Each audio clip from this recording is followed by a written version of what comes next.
Technology, it's the future, it's progress, it's also a weapon pointed directly at our minds, at our lives. We embrace these gadgets, phones, watches, apps that tell us what to eat and who to date. But what if they're not tools? What if they're shackles? Montel Bowman believes they are. He claims he's trapped, imprisoned by technology we can barely comprehend. This isn't science fiction. This is about the very essence of what it means to be human. And right now, that essence is under attack. Bowman says they can hear his thoughts, see what he sees, even put thoughts in his head. Is it madness or the terrifying truth? Imagine your senses manipulated, your perceptions altered, your thoughts no longer your own. This technology exists. On some level, we all know it. But Bowman is living proof of its terrifying potential. He describes a world where privacy is a fairy tale, where the walls have ears and the shadows have eyes. The Fourth Amendment, the USA Patriot Act, the Civil Rights Act. These are the lines in the sand, the laws meant to protect us. But what happens when the sand shifts, when the lines blur, when the very laws designed to protect us are used against us? Bowman claims these laws have been violated, trampled on. He says the system is failing him, failing all of us. We built these systems, created these laws, but who are they really protecting? And who are they failing? Who are they? Bowman points to a shadowy network.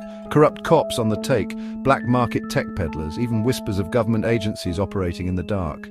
These are the puppet masters, pulling the strings, profiting from our pain. They seek control, power, the ability to manipulate and exploit. And they're using technology to do it.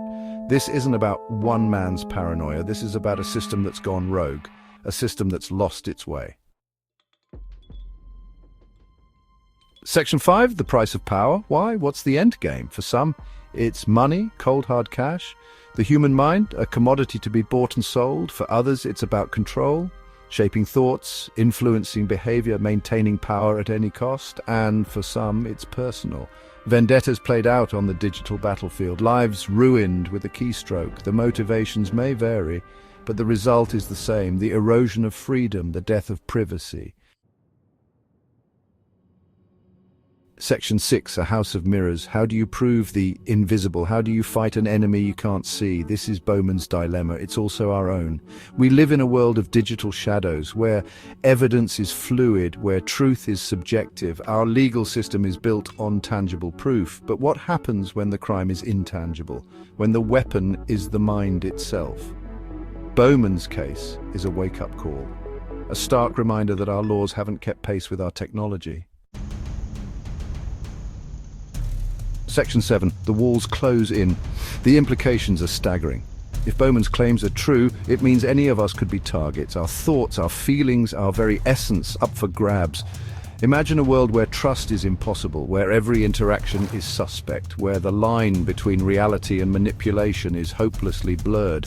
This is the dystopian future we're hurtling towards, a future where our minds are no longer our own. The walls are closing in.